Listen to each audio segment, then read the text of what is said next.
സാഹിത്യത്തിലും ജീവിതത്തിലും ഏറെ വേറിട്ട വഴികളിലൂടെ സഞ്ചരിക്കുന്ന ബാബു കുഴിമറ്റം എന്ന എഴുത്തുകാരൻ തനിക്ക് ശരിയെന്ന് തോന്നുന്നത് ഒരു പക്ഷവും നോക്കാതെ സധൈര്യം തുറന്നു പറയുന്ന ഈ എഴുത്തുകാരൻ്റെ ജീവിത വഴിയിലൂടെ 3i മീഡിയ സഞ്ചരിക്കുകയാണ്. നിർഭയത്വത്തിൻ്റെ അടയാളമായി മലയാള സാഹിത്യരംഗത്ത് നിലനിൽക്കുന്ന ഈ എഴുത്തുകാരൻ നീണ്ട മൗനത്തിന് ശേഷം 5ാമത്തെ എസ്റ്റേറ്റ് എന്ന കഥയിലൂടെ വീണ്ടും എഴുത്ത് ലോകത്തിൽ സജീവമായിരിക്കുന്നു. വരൂ സഹൃദയരെ, നമുക്ക് ബാബു കുഴിമറ്റത്തിനൊപ്പം സഞ്ചരിക്കാം. ബാബു കുഴിമറ്റം എന്ന എഴുത്തുകാരനെ കാണുമ്പോൾ യേശുദേവന്റെ മുഖമാണ് ഞങ്ങളുടെ ഓർമ്മയിൽ വരുന്നത്. അതായത് മനുഷ്യന്റെ പാപങ്ങളെല്ലാം സ്വയം ഏറ്റെടുത്ത് കുരിശിൽ മരിച്ച യേശുദേവൻ. സാഹിത്യത്തിലും ജീവിതത്തിലും സാർ അതുപോലെ ഒരുപാട് കുരിശിലേറ്റങ്ങൾ നടത്തിയിട്ടില്ലേ?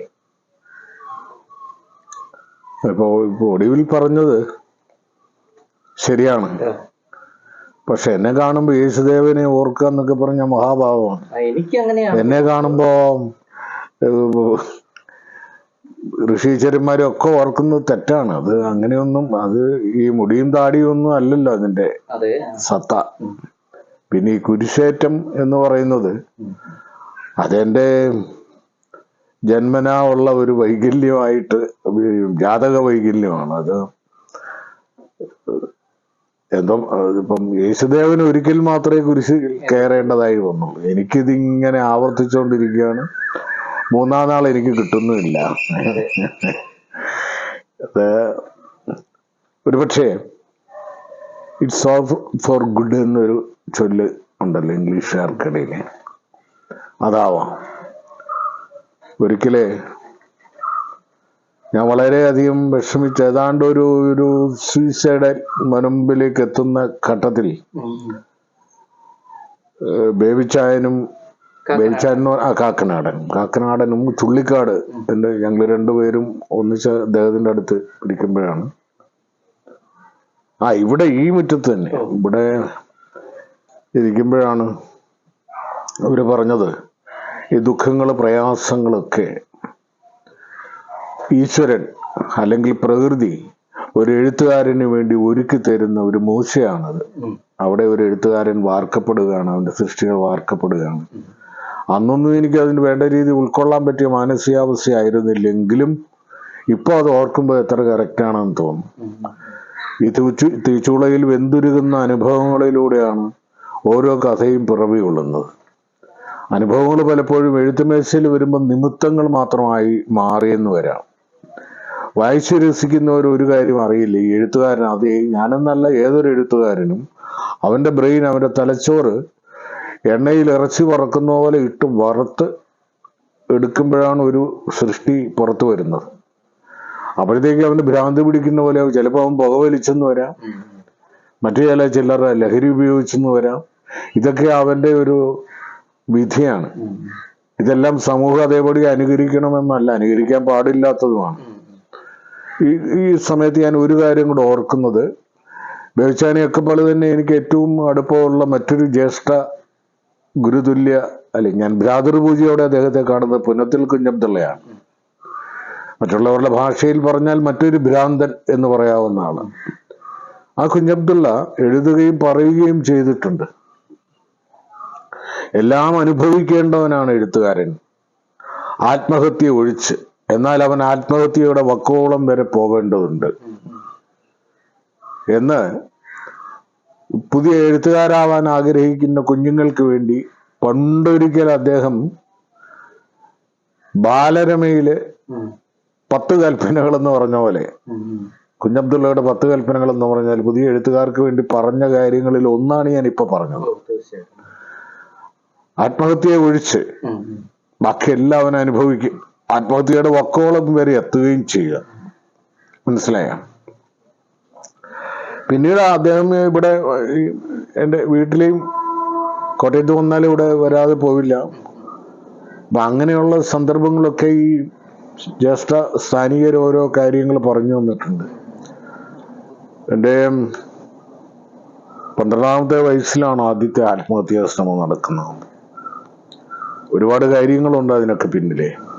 ഇപ്പൊ നമ്മള് ചർച്ച ചെയ്തിട്ട് കാര്യമില്ല. തീർച്ചയായിട്ടും ഞാന് വളരെ ചെറുപ്പത്തിൽ എഴുതി തുടങ്ങിയ ആളാണ്. അതുകൊണ്ടാണ് ഇതിപ്പോ നിർത്തണം എന്നുള്ള ഒരു ചിന്തയിലേക്ക് ഇപ്പൊ ഇത്രയും പ്രായമായില്ലേ. പുതിയ തലമുറക്കാരായ നല്ല എഴുത്തുകാരുണ്ട്. എഴുത്തിന് അങ്ങനെ പ്രായമുണ്ടോ സാറേ? എഴുത്തിന് പ്രായമില്ല, പക്ഷെ എഴുത്തിന് ചില കാലപരിധികളൊക്കെ ഉണ്ട്. ആ ഊർജ സ്രോതസ് എന്നൊക്കെ പറയുന്നത് ചിലര് നേരത്തെ എഴുതി തുടങ്ങും, ചിലര് വളരെ വൈകി എഴുതി തുടങ്ങുള്ളൂ. 60-ാമത്തെ വയസ്സിന് ശേഷം എഴുതി തുടങ്ങി നോബൽ പ്രൈസ് വരെ ലഭിച്ച എഴുത്തുകാർ ലോകത്തുണ്ട്. ഇപ്പൊ ഇന്നലെ ഇവിടെ ഒരു സുഹൃത്ത് വന്നിരുന്നു, എൻ്റെ ഒരു വനിതാ സുഹൃത്ത്. നമ്മൾ പറഞ്ഞ പേര് ഞാൻ അറിയവര് ഗവൺമെന്റ് സെക്രട്ടറി ആയിരുന്നു, ഒരു എസ് സരോജം. അവര് വളരെ വൈകി റിട്ടയർമെന്റിന് ശേഷമാണ് അവരെഴുതി തുടങ്ങിയത്. അതിന് ചെറുപ്പം മുതലേ അവർക്ക് വായനയുണ്ടായിരുന്നു. അവർ ഓൾ സയൻസ് കോളേജിൽ പഠിക്കുന്ന കാലം മുതൽ എൻ്റെ ചത്തവന്റെ സുവിശേഷമൊക്കെ വായിച്ചിട്ട് കത്തെഴുതുകയും അവിടെ ഞാൻ ബുക്ക് മാർക്കിന്റെ മേധാവിയായി ചെല്ലുന്ന കാലത്ത് പരിചയപ്പെടുകയും അവരാണ് ഞാൻ എൻ്റെ കഥകളും ജീവിതവും ഒക്കെ റിസർച്ച് ചെയ്ത് ഒരു ഗ്രന്ഥം DC ബുക്സിലൂടെ പുറത്തിറക്കിയത് അവരാണ്. എൻ്റെ ആദ്യത്തെ എന്നെ പറ്റിയുള്ള പുസ്തകം. അവരിന്നലെ വന്നിരുന്നുകൊണ്ട് ഞാൻ അവരുടെ പേര് ഓർത്തതാണ്. അവര് എഴുതി തുടങ്ങിയത് റിട്ടയർമെന്റിന് ശേഷമാണ്. എനിക്ക് ഈ അരനൂറ്റാണ്ടിന് മേളിലായ എൻ്റെ എഴുത്ത് അരനൂറ്റാണ്ടിന് മേളിലായി എഴുത്ത് പ്രായം, ശരീരത്തിന്റെ പ്രായമല്ല അത്. 50 വർഷമാവുന്നു ചത്തവന്റെ ശേഷം. അതിപ്പോഴും ലൈവായി നിൽക്കുന്നതുകൊണ്ട് പുതിയ കൃതിയാന്ന് ചിലർക്ക് തോന്നാം. അവരിപ്പോ 10, 30, 40 പുസ്തകങ്ങളുടെ ഉടമയായി. ഈ സരോജം എന്ന് പറഞ്ഞതുപോലെ ഒരു ചൂണ്ടിക്കാണിക്കാൻ ഒരുപാട് പേരുണ്ട്. പക്ഷെ ഞങ്ങള് വളരെ ചെറുപ്പത്തിൽ എഴുതിയപ്പം ബാലേന്ദ്രൻ ചുള്ളിക്കാടായാലും ഇപ്പൊ ഞാനായാലും BG തമ്പി ഞങ്ങളുടെ വേറൊരു ചങ്ങാതിയാണ്, ജോസ് ടി തോമസ് വേറെ. ജോസ് ടി 1-2 പുസ്തകങ്ങൾ എഴുതിയിട്ടുള്ളൂ. വൈജ്ഞാനിക രംഗത്ത് തകർപ്പൻ സംഭാവനകൾ ചെയ്തു. അതുപോലെ തന്നെ നമ്മുടെ BG തമ്പിയുടെ ഞങ്ങളുടെ കൂട്ടത്തിൽ ഏറ്റവും മികച്ച കവികളിൽ ഒരാളായിരുന്നല്ലോ BG. പക്ഷെ തമ്പി ഒരു പുതിയ നോവൽ എഴുതി, അപാരമായ സൗന്ദര്യമുള്ളൊരു സാധനം, ഇതം പാരമിതം എന്നും പറഞ്ഞേ എഴുതിയ ആ നോവല്. പക്ഷെ അവരുടെയൊക്കെ പുസ്തകത്തിന്റെ എണ്ണമൊക്കെ വളരെ കുറച്ചേ ഉള്ളൂ. മനസ്സിലായോ? അപ്പൊ എഴുത്തിന് കാലമുണ്ടോ പ്രായമുണ്ടോ എന്നൊക്കെ ചോദിച്ചാൽ ഇതൊക്കെ കണ്ട് പഠിക്കേണ്ടി വരും. 10-40 കൃതികൾ സരോജ എഴുതിയിട്ടുണ്ടെങ്കിൽ സരോജ എഴുതി തുടങ്ങിയ റിട്ടയർമെന്റിന് ശേഷമാണെന്ന് ഓർക്കണം. ഞാനൊക്കെ 9-ാമത്തെ വയസ്സ് മുതൽ എഴുതി തുടങ്ങിയ കഥകളാണ് ചത്തവന്റെ സുവിശേഷത്തിലുള്ളത്. ഞാൻ 9-ാം ക്ലാസ്സിൽ പഠിക്കുമ്പോഴാണ് 2 കാലുള്ള കുട്ടി എന്നുള്ള കഥ എഴുതുന്നത്. അതേപോലെ അതിലും താഴെ ഹൈസ്കൂൾ 6-ലോ 7-ലോ ഒക്കെ ഞാൻ പഠിക്കുമ്പോഴാണ് തകഴിച്ചേട്ടനുമായിട്ടുള്ള ഒരു ബന്ധത്തിന് ഇടയാക്കിയ ഒരു സംഭവമാണ് അത്. തകഴി ശിവശങ്കരപ്പിള്ള ചീഫ് എഡിറ്റർ എന്നൊക്കെ പറഞ്ഞിട്ട് തകഴിയിലും തന്നെ ഒരു മാസിക അന്ന് പുറത്തിറങ്ങിയിരുന്നു. അതിന്റെ പേര് ഞാൻ അങ്ങോട്ട്, എനിക്ക് ഈ സോഡിയം ഡെഫിഷ്യൻസി ഉള്ളതുകൊണ്ട് ചിലപ്പോൾ ഓർമ്മ. അതിന്റെ പത്രാധിപര് അടിമന M. ഗോവിന്ദൻ നമ്പൂതിരി എന്നു, അദ്ദേഹം തകഴിക്കാരനാണ്. അവര് ഒരു സാഹിത്യ മത്സരം നടത്തി, കഥയ്ക്കും കവിതയ്ക്കും ഒക്കെ. അപ്പോ അത് ഇങ്ങനെ എവിടെ മാസികകളിലോ പത്രത്തിലോ എവിടെ കണ്ടിട്ട് ഞാനൊരു കഥ അയച്ചു കൊടുക്കും. എനിക്കതിന് ഫസ്റ്റ് പ്രൈസ്. ഞാനിപ്പോഴും ഓർക്കുന്നുണ്ട്. സെക്കൻഡ് പ്രൈസ് കിട്ടിയത് കിടങ്ങറ ശ്രീവത്സനാണ്. അങ്ങനെയാണ് ഞങ്ങൾ തമ്മിൽ പരിചയപ്പെടുന്നത് പോലും. വത്സനുമായിട്ടുള്ള കവിതയ്ക്ക് അയാൾക്കും കഥയ്ക്ക് എനിക്കുമായിരുന്നു. അങ്ങനെയാണ് തകഴിച്ചേട്ടനുമായിട്ടുള്ള ഒരു ബന്ധം. പിന്നെ തകഴിച്ചേട്ടൻ ഇവിടെ അടുത്ത്, എൻ്റെ വീടിന്റെ കോട്ടയം വീടിന്റെ അടുത്ത്, ഈ അക്ഷരമുറ്റത്തിനടുത്ത് തകഴിയുടെ ഒരു ബന്ധുവുണ്ട്. അവിടെ വരുമ്പോഴും എൻ്റെ വീട്ടിൽ വരും. ഇവിടുന്ന് ഭക്ഷണം കഴിക്കുന്നതായിരുന്നു പുള്ളിക്ക് താല്പര്യമൊക്കെ. അങ്ങനെ പൊങ്കുന്ന വർക്കി മുതൽ ആ ഏറ്റവും സീനിയേഴ്സായ അവര് മുതല് അത് ശരിക്കും ഭാഗ്യം തന്നെയാണ്. കാരണം അവര് ഇന്നത്തെ പോലെയല്ല. ഇന്നത്തെ എഴുത്തുകാരിൽ അധിക പങ്കും എന്താ പറയാ, ഈ ദ്രോണാചാര്യ, ഈ ഏകലവ്യന്റെ വിധി വേറുന്നവരാണ് ഇന്നത്തെ എഴുത്തുകാർ പലരും. പുതിയ എഴുത്തുകാരെ ഇന്നത്തെ ഗുരുജനങ്ങൾ അവരോട് പെരുവരില് ചോദിക്കുന്ന കാലമാണിത്. പക്ഷെ അവരാരും തകഴിയും ഒന്നും അങ്ങനെ ആയിരുന്നില്ല. തകഴി, വർക്കി, ബഷീർ, അക്കാലത്ത് ബഷീർ എഴുതിയ ഒരു ഇന്റർവ്യൂവില്, വൈക്കം മുഹമ്മദ് ബഷീർ എഴുതിയ പുതിയ തലമുറയിലെ പ്രതീക്ഷ തരുന്ന കഥാകൃത്തുക്കൾ ഈ ഒരു കൊച്ചു പയ്യനായ എന്റെ പേര് പറഞ്ഞിട്ടുണ്ട്. അത് ട്രിവാൻഡ്രത്ത് തുമ്പവൻ തോമസ് ഉണ്ടായിരുന്ന കാലത്ത് അദ്ദേഹത്തിന്റെ നേതൃത്വത്തിലൊരു നമ്മുടെ വിജയ് തോമസ് രാഷ്ട്രീയ നേതാവ്, അങ്ങനെ ഒരു പ്രസാധക സംഘം ഉണ്ടായിരുന്നു. അവിടെ ബഷീറിന്റെ സ്മൃതികൾ ഒരു പുസ്തകം പറഞ്ഞു. അതിൽ നിന്നാണ് ഇദ്ദേഹം ഇങ്ങനെ പറഞ്ഞിരുന്നു എന്ന് ഞാൻ പോലും അറിയുന്നു. ആരോ ഇന്റർവ്യൂ ചെയ്തപ്പോൾ ചോദിച്ച ചോദ്യത്തിന് മറുപടിയിലാണ് എന്റെ പേര് ബഷീർ പരാമർശിച്ചിട്ടുള്ളത്. അതൊക്കെ അതിനു ശേഷമാണ് ഞാൻ ബഷീറിനെ കാണുന്നതൊക്കെ, നേരിട്ട് കാണും. കാരണം അദ്ദേഹം കോട്ടയംകാരനായിരുന്നെങ്കിലും കോഴിക്കോടായിരുന്നല്ലോ ഒടുവിലെ. ഇതേപോലെയുള്ള ഓരോ സന്ദർഭങ്ങളിൽ ഈ എഴുത്തുകാരൻ ഇങ്ങനെ. പിന്നെ ഇവിടെ ഈ വീടെന്ന് പറയുന്നത് ഇതിപ്പം നമ്മുടെ അധികം പൊക്കം വെക്കാതിരിക്കാൻ ഇടയ്ക്ക് മുറിച്ചു വെച്ചിരിക്കുന്ന മാവ്, പി എൻ പണിക്കർ നട്ട ഈ മാവിന്റെ ചുവട്ടിലൊരു കൂട്ടായ്മ ഉണ്ടായിരുന്നു. അതുകൂടാതെ ഈ വീട്ടില് ഈ തകഴിയുടെ തലമുറ മുതൽ ഇങ്ങോട്ട് ഇങ്ങനെ അറ്റം നമ്മുടെ ഏറ്റവും ചെറുപ്രായം പറഞ്ഞ നമ്മുടെ ബിജു ചന്ദ്രൻ ഉണ്ടല്ലോ, തോർച്ച എന്ന് പറയുന്ന മാഗസിൻ, നല്ല കവിത എഴുതുന്ന ബൈജു ചന്ദ്രൻ, പിന്നെ നമ്മുടെ ബിനു എബ്രഹാം, ഏറ്റവും ചെറുപ്പക്കാരുടെ അവര് വരെ ആ തലമുറകൾ വരെ ഉള്ളവരുമായിട്ടുള്ള ഒരു ബന്ധം ഈ വീടിനും മണ്ണിനും ഉണ്ട്. അത് എനിക്ക് ചില നേട്ടങ്ങളും ചില കോട്ടങ്ങളും ഉണ്ടാക്കിയിട്ടുണ്ട്. സാറിപ്പം പറഞ്ഞ 50 വർഷത്തെ ഒരു എഴുത്തിന്റെ ഒരു പാരമ്പര്യം ഉണ്ടല്ലോ. അപ്പം എനിക്ക് ചോദിക്കാനുള്ള, ഒരു എഴുത്തുകാരനാകുന്നത് കൊണ്ടുള്ള ഒരു ഗുണവും ദോഷവും എന്താണ്? സാർ ഇത് രണ്ടും അനുഭവിച്ച ആളല്ലേ? എഴുത്തുകാരനാവുന്നത് മുജ്ജന്മത്തിൽ ഏതോ കൊടിയ പാപം ചെയ്തവരാണെന്ന് എനിക്ക് തോന്നാറുണ്ട് ചില സമയത്ത്. ഒരു വലിയ കുരിശാണ് അവനെ. ഞാൻ പറഞ്ഞല്ലോ, ഇതിന്റെ ഒരു ഉന്മാദം നമ്മൾ അനുഭവിക്കുമ്പോൾ നമ്മൾ ഉന്മാദിയായി പോവുകയാണ്. അത് അനുഭവിക്കുന്ന ആ ഘട്ടത്തിൽ നമ്മൾ മറ്റു പലതും മറന്നുപോകും. മനസ്സിലായോ? മറ്റ് പലതും എന്ന് പറയുമ്പോ കുടുംബജീവിതത്തെ അത് ബാധിക്കും, സമൂഹ ജീവിതത്തിൽ അത് ബാധിക്കും.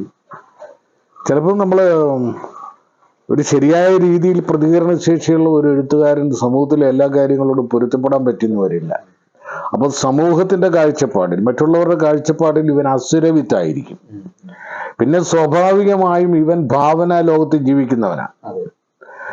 അത് ചെറുപ്പം മുതലേ അങ്ങനെ ആകുമ്പോ, ചെറുപ്പം മുതലേ പരമകള്ളൻ അല്ലെ നുണയൻ ഇങ്ങനെയൊക്കെയുള്ള പേരും ഒക്കെ മറ്റുള്ളവരിൽ നിന്ന് കിട്ടിയെന്ന്. അത് അവരുടെ കുറ്റം കൊണ്ടുമല്ല, നമ്മുടെ കയ്യിലിരിപ്പുകൊണ്ടാണ്. കാരണം നമ്മൾ ഈ ഭാവന ലോകത്ത് മാത്രം. അതിന്റെ ഒരു കാര്യം, എൻ്റെ എഴുത്തുകാരനാവാനുള്ള കാരണം എന്ന് പറയുന്നത് എൻ്റെ ജന്മ സാഹചര്യം. അത് എൻ്റെ 3ാമത്തെ വയസ്സിൽ എൻ്റെ അച്ഛൻ മരിക്കുന്നു. പിന്നെ ഞാനും എൻ്റെ അമ്മയും പറഞ്ഞു വന്നാൽ ഒരു ജന്മി കുടുംബമാണെങ്കിലും ആ ജന്മി കുടുംബത്തിന്റെ ചില ദോഷങ്ങൾ ഏറെ അനുഭവിച്ചിട്ടുണ്ട്. അതിലെ അന്തഃപുരവാസികൾ എന്ന് പറയുന്നത്, അമ്മ ഈ പിന്നീട് കുറേ കാലം ഒരു ജോലിക്കാരിയുടെ പ്രാധാന്യം പോലും ഉണ്ടായി. ഞാൻ കൊച്ചുകുട്ടിയല്ലേ. അവിടെ മുതൽ നൊമ്പരപ്പെട്ട മനസ്സാണ്, മുറിവേറ്റ മനസ്സാണ്. മുറിവേറ്റവൻ മുറിവേൽപ്പിക്കുമെന്നൊരു വാക്യമുണ്ട്. അത് മറ്റൊരു സത്യം. അപ്പൊ അത് വളരെ വാശിയോടെ വൈരാഗ്യത്തോടെ നമ്മൾ മറ്റുള്ളവരോട് പ്രതികരിക്കും. വിട്ടുവീഴ്ചയില്ലാത്ത പ്രതികരണം. അതൊക്കെ എൻ്റെ ഈ ജന്മ സാഹചര്യങ്ങളിലൂടെ ഉണ്ടായതാണ്. അപ്പോ നമ്മളൊരു അസുരവിത്താണെന്ന് മറ്റു തോന്നുമ്പോൾ നമ്മുടെ ബന്ധുജനങ്ങള്, അയൽ ജനങ്ങളെ ഒക്കെ നമ്മളെ ഒറ്റപ്പെടുത്തി അവരുടെ കുട്ടികളിൽ നിന്ന് മാറ്റി നിർത്താമോ? അങ്ങനെ ഒരു ഒറ്റപ്പെടലൊക്കെ ഉണ്ടായിട്ടുണ്ട്. അവിടുന്ന് ഞാൻ രക്ഷപ്പെടുന്നത് ഈ വായനയിലൂടെയാണ്. ആ വായന അതിനെന്നെ എനിക്ക് ഇപ്പോഴും ഞാൻ ഓർക്കുന്നുണ്ട്, ചങ്ങനാശ്ശേരി ബസ് സ്റ്റാൻഡിന് മുമ്പിൽ ഇപ്പോഴും ഉണ്ട് ഒരു ജനതാ ബുക്ക് സ്റ്റാള്. ആ ബുക്ക് സ്റ്റാളിന്റെ 4 തലമുറയ്ക്ക് മുമ്പ്, ഇപ്പൊ 4ാം തലമുറക്കാരനാണ് അവിടെ ഇരിക്കുന്നത്. അവന്റെ വല്യപ്പാപ്പ, എന്നെ അറിയുന്ന ആ മനുഷ്യൻ അവിടെ ഇവിടെയൊക്കെ അടിച്ചു വരുന്ന പുള്ളിയുടെ ഇത് കാണാമല്ലോ. അപ്പൊ എന്നെ പ്രോത്സാഹിപ്പിക്കാൻ വേണ്ടി എന്നെ അവിടെ ഇരുത്തി സൗജന്യമായിട്ട് സർവ്വതും വായിപ്പിക്കും. അദ്ദേഹത്തിന് അന്ന് പുസ്തകങ്ങളൊക്കെ, ചില പുസ്തകങ്ങൾ വീട്ടിൽ കൊണ്ട് വായിച്ചിട്ട് ചെളി പുരട്ടാതെ കുട്ടി ഇങ്ങ് കൊണ്ടുവരണമെന്ന് പറയും. കാരണം കാശ് കൊടുക്കാൻ എനിക്ക് ഇല്ലല്ലോ.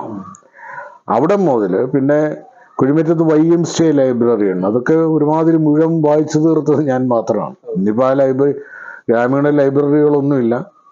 പിന്നെ കുറിച്ച് AVHSലെ ചില അധ്യാപകർ, രാമൻകുട്ടി ശാസ്ത്രികള് തുടങ്ങിയുള്ള ചില അധ്യാപകര്, അവിടുത്തെ തന്നെ തീർത്ഥൂർ സ്വാമികൾ, ശ്രീനാരായണ ഗുരുവിന്റെ ആദ്യകാല ശിഷ്യൻ, അദ്ദേഹം ഒക്കെ ഒരുപാട് എന്നെ ജ്ഞാനം എനിക്ക് പകർന്നു തരികയും എനിക്ക് വലിയ വഴികാട്ടിയായി തീരുകയും വിളക്കുമരങ്ങളായി മാറുകയൊക്കെ ചെയ്തിട്ടുള്ള ഒരുപാട് നന്ദിപൂർവ്വം ഓർക്കാൻ അങ്ങനെയുണ്ട്. എനിക്ക് പീഡനങ്ങൾ ഏകിയവരോടും എനിക്ക് നന്ദിയുണ്ട്. അല്ലാത്ത പീഡനങ്ങൾ ഏകിയവരോട്, പക്ഷെ അവര് തന്ന പീഡനങ്ങളാവാം എന്നെ ഇങ്ങനെ വഴിമാറ്റി വിട്ടതും പുസ്തകപ്രേമിയായിട്ട് ഞാൻ മാറാൻ, എൻ്റെ ഏകാന്തതയിൽ നിന്ന് രക്ഷപ്പെടാനായിട്ട് കഥാപാത്രങ്ങളെ കൂട്ടുപിടിച്ചതൊക്കെ അതുകൊണ്ടാവാം. സാറിന്റെ കഥകളുടെ ശീർഷകങ്ങളെല്ലാം വളരെ വ്യത്യസ്തത ഉള്ളതാണ്. ചത്തവന്റെ സുവിശേഷം, യേശുവിന്റെ അനീതി, കുന്തിരിക്കത്തിന്റെ മണമുള്ള ദിവസം, അങ്ങനെയൊക്കെയുള്ള വെറൈറ്റികൾ. അപ്പൊ ഈ ബൈബിളുമായി ഒരു താതാത്മ്യം. തീർച്ചയായിട്ടും. അത് ബൈബിൾ മാത്രമല്ല, എൻ്റെ കുരുതി എന്ന് പറയുന്ന നോവൽ വെറും 40 പേജോ മറ്റേ അതുള്ളൂ. പക്ഷെ 10-15 വർഷത്തെ തപസ്സിന്റെ ഫലമാണ് ആ കൃതി. അത് ഹൈന്ദവ പുരാണങ്ങൾ, നമ്മുടെ ഭാരതീയ ഇതിഹാസങ്ങൾ ഇതൊക്കെ അരച്ചു കലക്കി കുടിച്ച് ഉണ്ടാക്കിയെടുത്ത ഒരു സാധനമാണ്. അതാണ് അരവിന്ദൻ കവർ വരച്ച്, ഇപ്പോഴും അത് DC-യിലാണ് അതും ഉള്ളത്, കുരുതി എന്ന് പറയുന്നത്. പിന്നെ ഈ ശീർഷകത്തിന്റെ കാര്യമല്ലേ, ചിലത് കഥ എഴുതുന്നതിന് മുമ്പേ ചില ശീർഷകങ്ങൾ എൻ്റെ മനസ്സിൽ തെളിയും. ബോധപൂർവം ഇടുന്നതല്ല, അല്ല, അതും ഒരു അബോധാവസ്ഥയിൽ നടക്കുന്ന കാര്യമാണ്. ഒരിക്കൽ അഴീക്കോട് കളിയാക്കിയായിരുന്നു. ഞാൻ എഴുതി, ഞാൻ എൻ്റെ കഥ ഒരു ഇന്റർവ്യൂവിൽ കൊടുത്തതാണ്. എൻ്റെ കഥകൾ ഉണ്ടാവുന്നത് എൻ്റെ ഏതോ ഒരു അബോധാവസ്ഥ സമയത്താണ്. ഞാനല്ല എഴുതുന്നത്, എന്നിൽ നിന്ന് മറ്റാരും എഴുതുകയാണ് എന്നൊക്കെ പറയുമ്പോൾ അഴീക്കോട് കളിയാക്കിക്കൊണ്ട്, ശരിയാ, അബോധാവസ്ഥയിലായിരിക്കും എപ്പോഴും. അത് വേറെ അർത്ഥത്തിലാണ് പുള്ളി പറഞ്ഞത്. അത് തമാശയായിട്ട് പുള്ളി പറഞ്ഞതാണെങ്കിലും അന്ന് അത് കേട്ട പത്രക്കാരതിന് വേറെ വലിയ പ്രാധാന്യം കൊടുത്തു. എന്തായാലും ഇപ്പൊ ചത്തവന്റെ സുവിശേഷം എന്ന് പറയുന്നത് ആ കഥ വായിക്കുന്നവർക്ക് മനസ്സിലാവും ആ പേര് മാത്രമേ അതിന് ചീടുള്ളൂ. പിന്നെ അത് സത്യത്തില് ഈ നിലവിലുള്ള ഒരു സദാചാര ബോധമൊന്നും ആയിരുന്നല്ല എൻ്റേത്. ഈ സമൂഹത്തിന് ഒരു പ്രത്യേക സദാചാര ബോധമുണ്ട്. ചിലപ്പോൾ അത് വളരെ വ്യാജമാണ്, കപടമാണ് എന്നൊക്കെ എനിക്ക് തോന്നും. അതെ. അപ്പോ ആ കപട മാന്യത അത് അന്ന് മുതൽ ഇന്ന് വരെ ഞാൻ സമൂഹത്തെ അങ്ങനെ കണ്ടുകൊണ്ടിരിക്കുന്ന ഒരാളാണ്. സത്യത്തിൽ സദാചാരമൊന്നും ആവശ്യമില്ല, അല്ലെങ്കിൽ അങ്ങനെ ഉണ്ടോ? ഓരോരുത്തർക്ക് അവരവരുടേതായ ഒരു സദാചാര ബോധമുണ്ട്, ഉണ്ടാവണം. അത് സമൂഹം അടിച്ചേൽപ്പിക്കേണ്ട കാര്യമൊന്നുമല്ല. അത് സ്വയം ഉരുത്തിരിഞ്ഞു വരേണ്ടതാണ്. താനൊരു സാമൂഹിക ജീവിയാണ്. തൻ്റെ ജീവിതം മറ്റുള്ളവർക്ക് ദ്രോഹമായി തീരരുത്. മറ്റുള്ളവരുടെ നിലനിൽപ്പിന് വിഘാതമായിട്ട് നമ്മുടെ ജീവിതം എന്നൊക്കെ സ്വയം ചിന്തിക്കേണ്ടവന്. അല്ല, സമൂഹത്തിൽ ഒരു കാഴ്ചപ്പാടുണ്ടല്ലോ, നമ്മൾ ചില ചതുരവടിവുകളിൽ മാത്രം ജീവിച്ചാൽ മതി. അത് ഓരോ കാലത്തെ ഓരോ സമൂഹത്തിനും അത് ഉണ്ടായിരുന്നു. പുറത്ത് കിടക്കുന്നവനല്ലേ അത്? തീർച്ചയായിട്ടും നമ്മൾ കിടക്കുമല്ലോ. നമുക്ക് കിടക്കാതെ നമുക്ക് ഇതിനെ ചോദ്യം ചെയ്യാൻ പറ്റില്ലല്ലോ. നമ്മൾ കിടക്കുന്നത് കൊണ്ടാണല്ലോ ചോദ്യം ചെയ്യുന്നത്. ഇപ്പോ യുഹാനോൺ ലൂയിസിന്റെ പ്രാവുകള്, ഇതൊക്കെ ഈ ബൈബിൾ സ്വാധീനം, മുമ്പ് പറഞ്ഞാൽ ബൈബിൾ സ്വാധീനം തീർച്ചയായിട്ടും അതുണ്ടാവും. കാരണം എൻ്റെ അമ്മ ഒരു പള്ളി വിശ്വാസിയായിരുന്നില്ല. ചർച്ച്യാനിറ്റിയോട് പുള്ളിക്ക് യാതൊരു താല്പര്യവും ഉണ്ടായിരുന്നില്ല. പുള്ളിക്കാരിയുടെ ജീവിതാനുഭവങ്ങളിൽ നിന്നുണ്ടാകുക. അച്ഛൻ മരിച്ചതിന് ശേഷം, എൻ്റെ പിതാവ് മരിച്ചതിന് ശേഷം പുള്ളി പ്രതീക്ഷിച്ച ഒരു പോലെയൊന്നും ആയിരുന്നില്ല പള്ളിയിൽ നിന്നൊക്കെ കിട്ടിയ. അതുകൊണ്ടൊക്കെ ആവാം, യാതൊന്നും ആവട്ടെ. പക്ഷെ നിരന്തരമായി പ്രാർത്ഥിച്ചുകൊണ്ടിരുന്ന സ്ത്രീയായിരുന്നു. ദൈവവിശ്വാസം, ദൈവത്തിനോട് ബന്ധമുണ്ട്. അതിങ്ങനെ ബൈബിള് നിരന്തരം അങ്ങേ മുറിയിൽ ഇരുന്ന് വായിക്കുമ്പോൾ ഞാനിങ്ങനെ, അന്നൊക്കെ മണ്ണെണ്ണ വിളക്കേ ഉള്ളൂ, വിളക്കുന്നവരെ ഞാനിപ്പറ ഈ മണ്ണെണ്ണ വിളക്കിന്റെ വെളിച്ചത്തിൽ നിരീശ്വരവാദ ഗ്രന്ഥങ്ങള്, മറ്റേ വാർഷികൻ ദർശനങ്ങൾ, ഇതെല്ലാം അങ്ങനെയുള്ളതെല്ലാം ഞാനിവിടെ ഇരുന്ന് വായിക്കും. അവിടെ ഇരുന്നുകൊണ്ട് എന്നെ കൂടെ കേൾപ്പിക്കാനായിട്ട് അമ്മ ഉച്ചത്തിൽ പ്രാർത്ഥിക്കുകയും ഉച്ചത്തിൽ ബൈബിൾ വാക്യങ്ങൾ ഉരുവിടുകയും പാട്ടുകൾ പാടുകയും, ക്രിസ്ത്യൻ സോങ്സ് നന്നായിട്ട് പാടുമായിരുന്നു, അതൊക്കെ ചെയ്യുമായിരുന്നു. അപ്പൊ ആ ഒരു അറ്റ്മോസ്ഫിയറിലാണ് എൻ്റെ കാര്യങ്ങളും എൻ്റെ സംസ്കാരം, സ്വത്തും തനത് സംസ്കാരം എന്നൊക്കെ പറയില്ല, അതെല്ലാവർക്കും ഉണ്ടാവുമല്ലോ. അത് എൻ്റെ എഴുത്തിന് ആവശ്യമായ ഘട്ടത്തിൽ ഞാൻ ചൂഷണം ചെയ്യാറുണ്ട്. ബൈബിളിന്റെ സാധ്യതകൾ, ബൈബിൾ അപാരമായ സാധ്യത, ബൈബിൾ മാത്രമല്ല നമ്മുടെ എല്ലാ ഇത് ഇന്ത്യയിലെ ഹൈന്ദവ പുരാണങ്ങള് അല്ലെങ്കിൽ നമ്മുടെ ഭാരതീയ ഗ്രന്ഥങ്ങളൊക്കെ അമിതമായി ചൂഷണം ചെയ്യപ്പെട്ടു കഴിഞ്ഞു. ബൈബിള് ഖുർആനും ഒക്കെ ആണ് അധികം ചൂഷണം ചെയ്യപ്പെടാതെ. ഒരുപാട് സാധ്യതകൾ ഇപ്പോഴും അതിനകത്തുണ്ട്. അതിലെ KP അപ്പൻ സാർ എന്നോട് ഒരുപാട് നിർബന്ധിച്ചിട്ടുണ്ട്. അപ്പൻ സാർ എൻ്റെ വലിയൊരു വെൽവിഷറായിരുന്നു. ബൈബിളിലെ ഇയ്യോബിന്റെ കഥ ഒരു ചെറിയ നോവലാക്കാനായിട്ട് ഈ കുരുതിക്ക് ആമുഖം തയ്യാറാക്കിയത് അപ്പൻ സാറായിരുന്നു. അപ്പൻ സാറ് നമ്മുടെ മുഞ്ഞനാട് പത്മകുമാറിനെ പോലുള്ള നിരൂപകര് എന്നോട് പറഞ്ഞിട്ടുണ്ട്, അവരെന്നെ കേൾക്കുന്നു അറിയുന്നു. എൻ്റെ കഥകള് അപ്പൻ സാർ SN കോളേജ് ക്ലാസ്സുകളിൽ പിള്ളേരോട് പറഞ്ഞ് പഠിപ്പിക്കുമായിരുന്നു. മനസ്സിലായി? അപ്പൊ അദ്ദേഹം ആരായിരുന്നു എന്ന് മനസ്സിലാക്കിയാൽ മതി. അപ്പോ ഈ മുഞ്ഞനാടിനെ പോലുള്ളവര് ഇന്നത്തെ നിരൂപകര് അവരെന്റെ കഥകളിലേക്ക് ആകൃഷ്ടരായത് എന്റെ കാരണവും കൂടി ഈ അപ്പൻ സാറായിരുന്നു. അപ്പൻ സാർ വെട്ടിത്തെളിച്ച വഴികളിലൂടെ എന്റെ കഥകളിലേക്ക് കടന്നു വന്ന ഒരു കൂട്ടം പേരിൽ എഴുത്തുകാരിൽ ഒരാൾ എന്ന് പറയും. അപ്പൊ ഈ നമ്മൾ പറഞ്ഞു വന്നത് ഈ ക്രിസ്ത്യ കൾച്ചർ അങ്ങനെ കഥയിൽ അതിപ്പോ ഇതുകൊണ്ടാണ് അങ്ങനെ ഉണ്ടായത്. എന്നാൽ നമ്മൾ വായിക്കുന്ന മറ്റ് ഗ്രന്ഥങ്ങള് ആവശ്യമനുസരിച്ചാണ് നമ്മുടെ അത് ഓരോ കഥ എഴുതുമ്പോഴും ഞാൻ ഓരോരുത്തരായിരിക്കും, അങ്ങനെ പറ്റുള്ളൂ. കാരണം നമ്മളിപ്പോ ഒരു മരണ വീട്ടിൽ ഇരിക്കുന്നവരല്ല കല്യാണ വീട്ടിൽ, വളരെ വ്യത്യസ്തരാ, രണ്ടും നമ്മൾ തന്നെയാണെങ്കിലും. അപ്പൊ അതുകൊണ്ടാണ് ഞാൻ നേരത്തെ പറഞ്ഞിട്ടുള്ളത്, ഒരു കഥ എഴുതുമ്പോൾ ഞാൻ മരിച്ചു വീഴുകയാണ്, ഞാൻ വേറൊരാളാ, പിന്നെ മറ്റൊരു കഥയ്ക്ക് വേണ്ടിയാണ്. അതുകൊണ്ടാണ് എൻ്റെ കഥകളിലെ വൈരുദ്ധ്യം ഇതൊക്കെ ആരോപണങ്ങളായിട്ടും അത് മികച്ച എൻ്റെ ശക്തിയായിട്ടും ദൗർബല്യമായിട്ടും ഒക്കെ പറയുന്നവരുണ്ട്. ആദ്യത്തെ സുവിശേഷ ഗ്രന്ഥത്തില് തന്നെ 7 ഭാഗങ്ങളായിട്ട് തിരിച്ചിട്ടുണ്ട് അന്ന് അതിന്റെ പ്രസാധകര്, രചന ടീം. തമ്പി, തോമസ്, ജോസ്റ്റി, ശങ്കരൻ നമ്പൂതിരി, ബാലേന്ദ്ര ചുള്ളിക്കാട്, ഇവരെല്ലാം കൂടെ ചേർന്നായിരുന്നു എന്നാ കഥകള് 7 ഭാഗങ്ങൾ 7 സ്വഭാവത്തിൽ തിരിച്ചതാണ്. മനസ്സിലായി? അപ്പൊ 7 വ്യക്തികൾ എഴുതിയത് പോലെ ഇരിക്കും അത്. സാറേ, അപ്പൊ ആദ്യ പ്രണയിനിയുടെ ഒരു ചുംബന ലഹരി ഇപ്പോഴും സാറ് മനസ്സിൽ സൂക്ഷിക്കുന്നുണ്ടോ?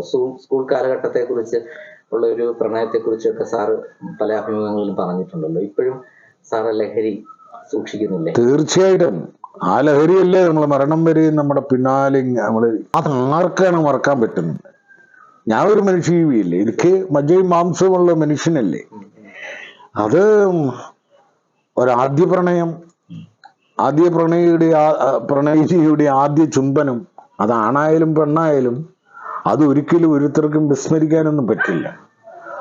ഒരുപക്ഷെ ചിലപ്പോ പല പ്രതിസന്ധി ഘട്ടങ്ങളിലും അത്തരം ഓർമ്മകളായിരിക്കും എൻ്റെ ശക്തി സ്രോതസ് എന്ന് പറയുന്നത്. അതിങ്ങനെ ചില ഓർമ്മകള്, ചില അനുഭവങ്ങളൊക്കെ ഇങ്ങനെ നമ്മളെ പിന്തുടരും. അത് അതിന്റെ പേരിൽ ഞാൻ ചില കഥകളൊക്കെ എഴുതിയിട്ടുണ്ട്. സൂസൻ തോമസിന്റെ മരണം എന്നൊക്കെ പറഞ്ഞിട്ടുള്ള ശീർഷകം അത്ര ശരിയാ പല കഥകളും എനിക്ക് ഉദാഹരിക്കാൻ പറ്റും. നമ്മുടെ മരണക്കിടക്കയിൽ വരെ അവളൊപ്പം ഉണ്ടാവുക.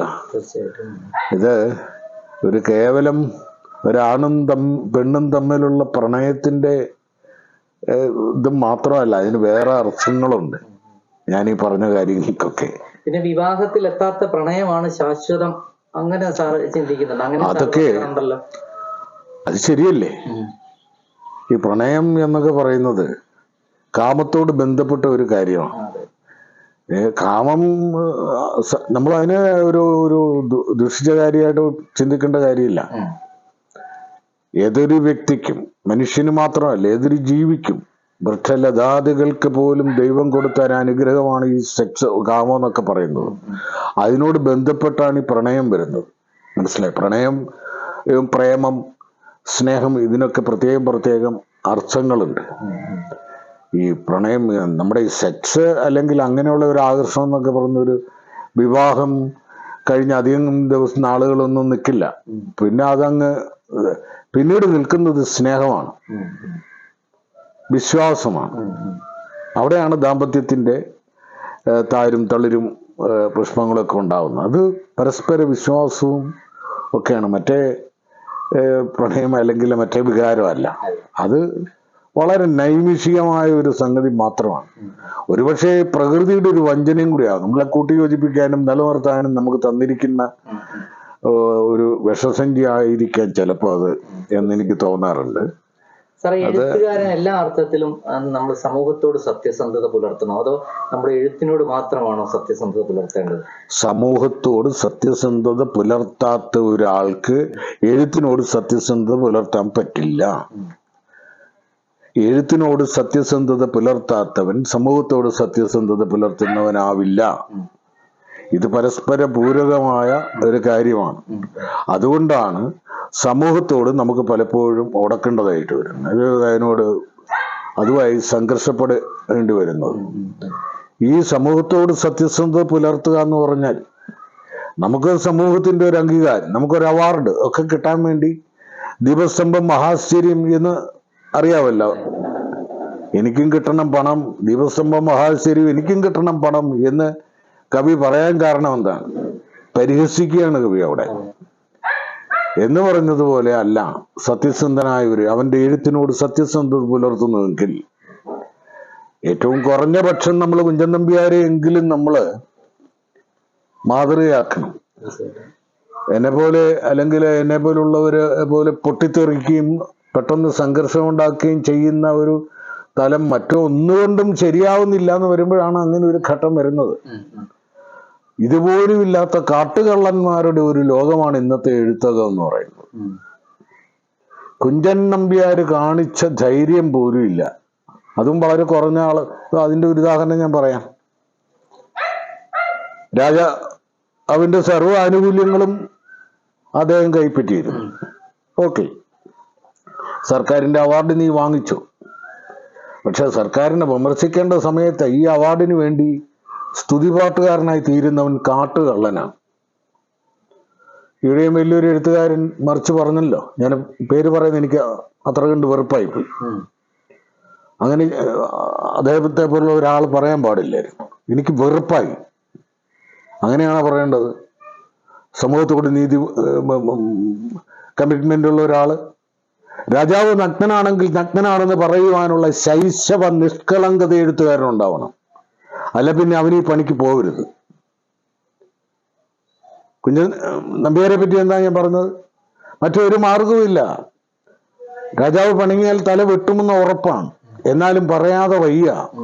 പുള്ളി അല്ല പയ്യെ നിനക്കും പക്കത്താണോ ഊണ്. എത്ര മനോഹരമായിട്ട് പുള്ളി കൊട്ടാരത്തില് പുള്ളിക്ക് ലഭിക്കുന്ന ഭക്ഷണത്തെ അല്ലെങ്കിൽ ആ കുസിനിയെ വിമർശിച്ചു.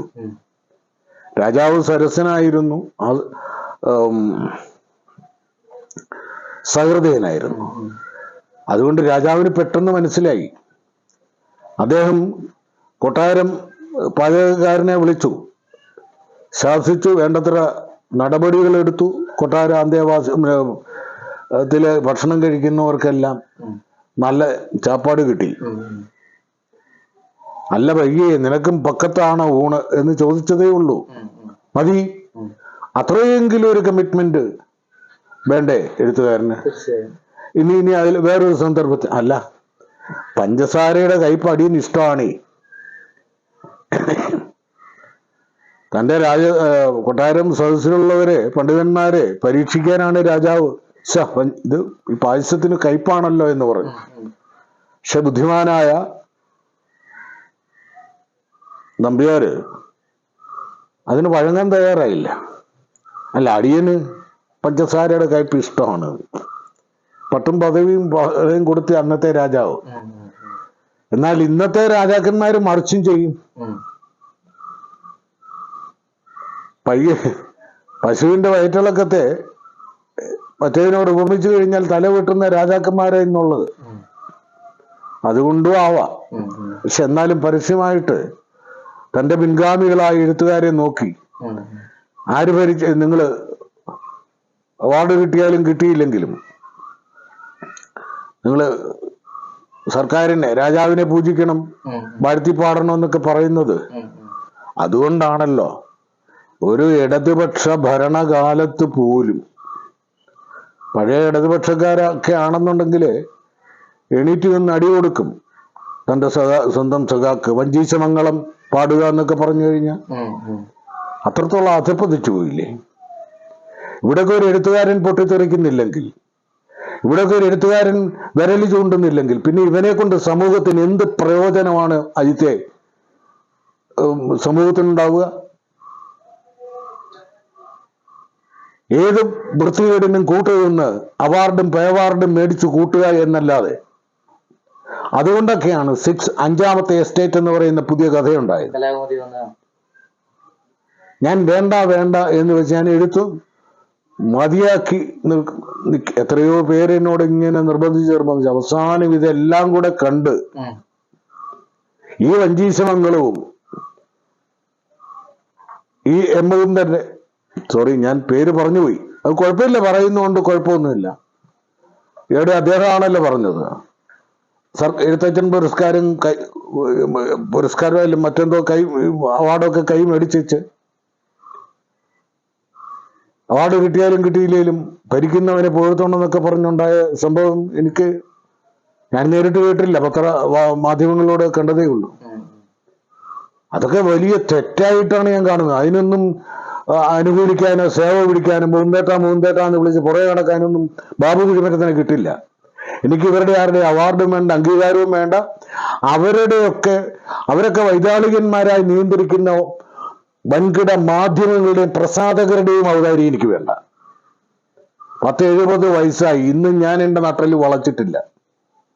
എനിക്കറിയാം ഒടുവിൽ എനിക്ക് തെമ്മാടിക്കുഴിയെ കിട്ടുള്ളൂ എന്നറിയാം. ആ തെമ്മാടിക്കുഴിയിൽ ഞാൻ ഇതുവരെ അജിത്ത് മോനെ കണ്ടിട്ടുണ്ടോ? ഞാൻ രാജപാതയിലൂടെ സഞ്ചരിച്ചിട്ടില്ല. ഇയാൾ ഇതൊക്കെ പറയുമ്പോഴും, ആന്റി എസ്റ്റാബ്ലിഷ്മെന്റ് ലൈൻ ഘോഷിക്കുമ്പോഴും, ഇയാൾ ബുക്ക് മാർക്കിന്റെ മേധാവിയായില്ലേ എന്ന് ചോദിക്കുന്നത് ശരിയാ, അതൊരു ഉദ്യോഗമാണ്. പക്ഷെ അതിനുവേണ്ടി 10-12 വർഷം ഞാൻ ഡെഡിക്കേറ്റ് ചെയ്തു. ആ 12 വർഷം എൻ്റെ എഴുത്ത് ജീവിതത്തിലില്ല.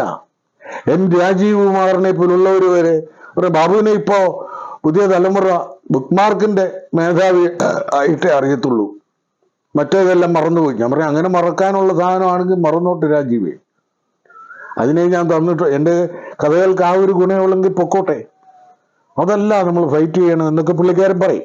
അത് ഒരു സൗഹൃദത്തിന്റെ ഇതിലാണ്. പക്ഷെ എന്നിട്ട് പോലും എനിക്ക് ഇതെല്ലാം കണ്ടും കേട്ടും എഴുത്തിനോട്, സാഹിത്യത്തോട് അറപ്പും വെറുപ്പുമായി. ഇന്നത്തെ മുഖ്യധാര പ്രസാധകര് പോലും ഒരു ലോബിങ് ഇതിലാണ്, ഓരോ ലോബികളുടെ കൈകളിലാണ്. ജാതി, മതം, സമുദായം, സർവോപരി രാഷ്ട്രീയം, ഇതെല്ലാം മനുഷ്യനിലെ വിഭാഗീയത എക്കാലത്തെയും കൂടുതൽ ഇപ്പോൾ വളർത്തി കൊണ്ടുവരികയാണ്. 4 എസ്റ്റേറ്റുകൾ, 4th എസ്റ്റേറ്റ് വരെ ദ്രവിച്ച് തരിപ്പണമായിന്ന് കാണുമ്പോഴാണ് 5ാമത്തെ എസ്റ്റേറ്റിനെ പറ്റി നമ്മൾ സ്വപ്നം കാണുന്നത്. 5ാമത്തെ എസ്റ്റേറ്റിനെ പറ്റി ആദ്യം സ്വപ്നം കണ്ട സക്കറിയ സാംസ്കാരിക രംഗത്തേക്കാണ് വിരൽ ചൂണ്ടിയത്. പക്ഷെ അവിടെയാണ് ആ സാംസ്കാരിക രംഗത്താണ് വഞ്ചീസമംഗലക്കാരുടെ കുത്തൊഴുക്കുണ്ടാവുന്നത് ഇപ്പോ. എന്തുകൊണ്ട് പറയാതെ വയ്യ എന്നെനിക്ക് അങ്ങനെ വന്ന ഒരു ഘട്ടത്തിൽ ഞാൻ അറിയാതെ എഴുതി പോയതാണ് അഞ്ചാമത്തെ എസ്റ്റേറ്റ്. പക്ഷേ ജനങ്ങൾ നമ്മളെ അറിയുന്നുണ്ടെന്നുള്ളതിന്റെ ഏറ്റവും വലിയ ഒരു ഉദാഹരണമാണ് ഈ അഞ്ചാമത്തെ എസ്റ്റേറ്റ് എന്നുള്ള കഥ കലാമതിയിൽ അടിച്ചു വന്നപ്പോ പെട്ടെന്ന് സോഷ്യൽ മീഡിയ പൊതുജന ജിഹയാണല്ലോ. സോഷ്യൽ മീഡിയ അതിനെ വൈറലാക്കി. അതുകൊണ്ടാണ് അതേ പേരിൽ പുതിയ കഥാസമാഹാരം ഇറങ്ങിയപ്പോ ഈ 4-5 ദിവസം കൊണ്ട് പേപ്പർ പബ്ലിക്കയുടെ ഓഫീസിൽ നിന്ന് ഈ പുസ്തകങ്ങൾ മുഴുവൻ ചെലവായത്. ഇപ്പത്തെ രണ്ടാമത്തെ എഡിഷനിലെ പതിപ്പ് വരുമ്പോൾ ഞാൻ പേപ്പർ പബ്ലിക്കെ അറിയിച്ചത് ഈ കഥയിലൂടെ ഈ പുസ്തകത്തെ വൈറലാക്കി ഇത്രയേറെ വിൽപ്പന സാധ്യത ഉണ്ടാക്കി തന്നത് പൊതുജനങ്ങളുടെ നാവാണ്. അതുകൊണ്ട് സോഷ്യൽ മീഡിയയിൽ അവരിട്ട പോസ്റ്റുകൾ തപ്പിപ്പിടിച്ച് ഇതിനെ അവതാരികയ്ക്ക് പകരം ഇത് ഈ പുസ്തകത്തിൽ ചേർക്കണമെന്ന് ഞാനിപ്പോ പറഞ്ഞിരിക്കുക. മനസ്സിലായി? അതാണ് എൻ്റെ പുതിയ എഴുത്തിന്റെ വരെ. ഞാൻ എഴുതി കാശുണ്ടാക്കാനോ എനിക്കതിന്റെ ആവശ്യമില്ല. ഇന്ന് വരെ എനിക്ക് ഉപജീവനമാർഗം അല്ല എഴുത്ത്, കൃഷിയല്ല, കച്ചവടമല്ല. ഇതൊരു അനുഷ്ഠാനമാണ്. ഇത് എൻ്റെ മജ്ജാരഹസ്യം പോലെ കാണുന്ന ഒരു ദൈവികമായ ഒരു നിഷ്ഠ മാത്രം, ഒരു ആത്മീയ അനുഷ്ഠാനമാണ് എഴുത്ത്. ഞാൻ അങ്ങനെയാണ് അതിനെ കാണുന്നത്. അതുകൊണ്ട് തന്നെ എൻ്റെ വിശുദ്ധതയിൽ, എൻ്റെ പരിശുദ്ധിയിൽ, എൻ്റെ തൂലികയിൽ എനിക്ക് പരിപൂർണ വിശ്വാസമുണ്ട്. മറ്റാരുടെ അംഗീകാരം അതിനാവശ്യമില്ല. നീണ്ടൊരു മൗനത്തിന് ശേഷമല്ല ഈ കലാമതിയിലേക്ക് കഥ. ആ മൗനത്തിലേക്ക് പോയതിന്റെ കാരണങ്ങൾ ഇതൊക്കെ തന്നെയായിരുന്നു. പക്ഷേ മൗനം മുറിക്കേണ്ടി വന്ന നിർബന്ധ ബുദ്ധി ഇടക്കാലത്ത് ഞാൻ ഞാൻ ഈ 9ാമത്തെ വയസ്സിൽ എഴുതി തുടങ്ങിയ ആളല്ലേ. 20 വയസ്സ് തികയുന്നതിന് മുമ്പല്ലേ ചത്തവന്റെ സുവിശേഷം ഇവിടുത്തെ റെക്കോർഡുകൾ ഒന്നും ഇതുവരെ തകർക്കപ്പെട്ടില്ല. അതുണ്ടാക്കിയ റെക്കോർഡുകളെ ആ പുസ്തകം ഇപ്പോഴും ഇത്രയും ചെറുപ്പത്തിൽ എഴുതി ഉണ്ടാക്കിയ കഥകളാണത്. അങ്ങനെയുള്ള ഞാൻ ഇനിയിപ്പോ പുതിയ തലമുറയ്ക്ക് അവസരം കൊടുക്കുകയാണ്. ഞാൻ മുമ്പേ പറഞ്ഞല്ലോ, പല നല്ല എഴുത്തുകാരും വരുന്നുണ്ട്, അവര് വരട്ടെ എന്നൊക്കെ വിചാരിച്ച് അപ്പോഴാണ് അതുങ്ങളെ പോലും ആ പുതിയ നല്ല മനസ്സുമായിട്ട് വരുന്ന എഴുത്തുകാരെ പോലും വഴിതെറ്റിക്കുന്ന രീതിയിലാണ് ഇവിടുത്തെ പ്രസാധകര്, മുഖ്യധാര പ്രസാധകരും മുഖ്യധാര പത്രങ്ങളും ഒക്കെ പെരുമാറുന്നത്. അപ്പോ 4 എസ്റ്റേറ്റ് നശിച്ച് 5ാമത്തെ എസ്റ്റേറ്റിനെ പറ്റി സ്വപ്നം കാണുന്ന ഒരു ഘട്ടത്തിലാണ് ആ 5ാമത്തെ എസ്റ്റേറ്റിനെ പ്രതിനിധീകരിക്കേണ്ടവരുടെ വഞ്ചീശമംഗള സ്തുതിഗാനങ്ങളൊക്കെ നമ്മൾ കണ്ടു തുടങ്ങിയത്. അപ്പൊ പിന്നെ എഴുതാതിരിക്കാൻ പറ്റാതായി, അങ്ങനെ എഴുതി പോയതാ.